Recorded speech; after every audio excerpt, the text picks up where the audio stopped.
அன்பர்களே, இந்த பதிவில் நாம் தமிழ் சித்தர்களின் அட்டாங்க யோகத்தின் 8 நிலைகள் என்பது பற்றி பார்ப்போம்.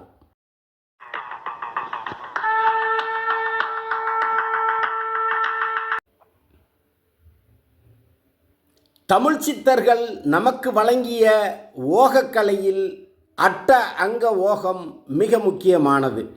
அட்ட அங்கம் என்பது 8 நிலைகளை குறிக்கும்.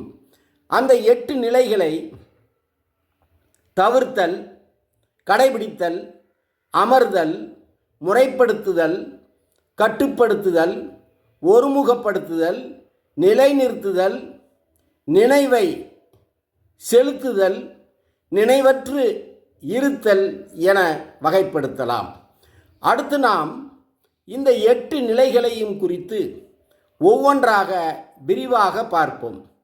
தமிழ் சித்தர்கள் உலகிற்கு கொடையளித்த இந்த அட்ட அங்க ஓகக்கலையை கடைபிடிக்க விரும்பும் ஒரு மனிதன் முதலில் உயிர்களை கொல்லுதல், அவ்வுயிர்களை துன்புறுத்துதல், பொய் பேசுதல், பிறர் மனம் புண்படும்படி பேசுதல் போன்றவற்றை தவிர்த்தல் வேண்டும். இரண்டாவதாக, இந்த ஓகக்கலையை கடைபிடிக்கும் ஒருவர் எப்பொழுதும் சுத்தமாகவும் மன நிறைவோடும் இருக்க வேண்டும். குறிப்பாக தெய்வத்திடம் முழுமையாக சரணடைதல் வேண்டும். நம்பிக்கை எண்ணம் கொண்டவராகவும் உண்மை பேசுபவராகவும் இருத்தல் வேண்டும். மூன்றாவதாக, ஓகத்தை செய்ய விரும்பும் ஒருவர் எவ்வாறு அமர வேண்டும் என்பதை தெரிந்திருத்தல் முக்கியம்.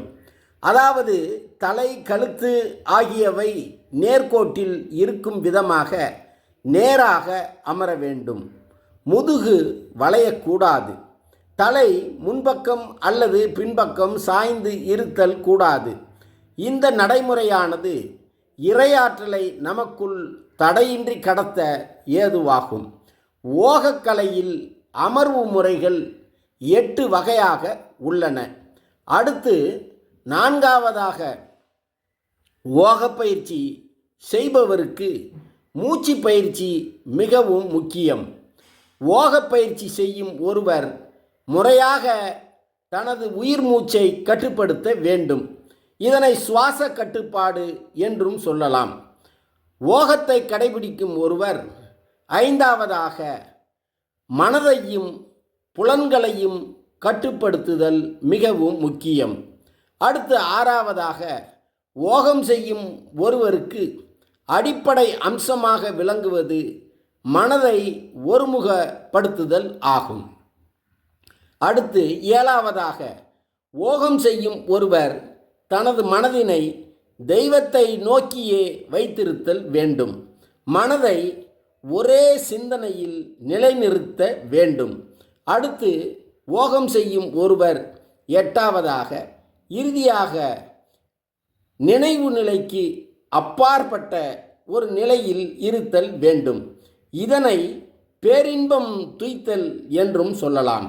அதாவது நமது இன்பம், துன்பம், கவலை, சந்தோஷம் கடந்து உலக நினைவற்று இருத்தல் வேண்டும் எனும் இச்செய்தியோடு மீண்டும் ஒரு பதிவில் சந்திப்போம்.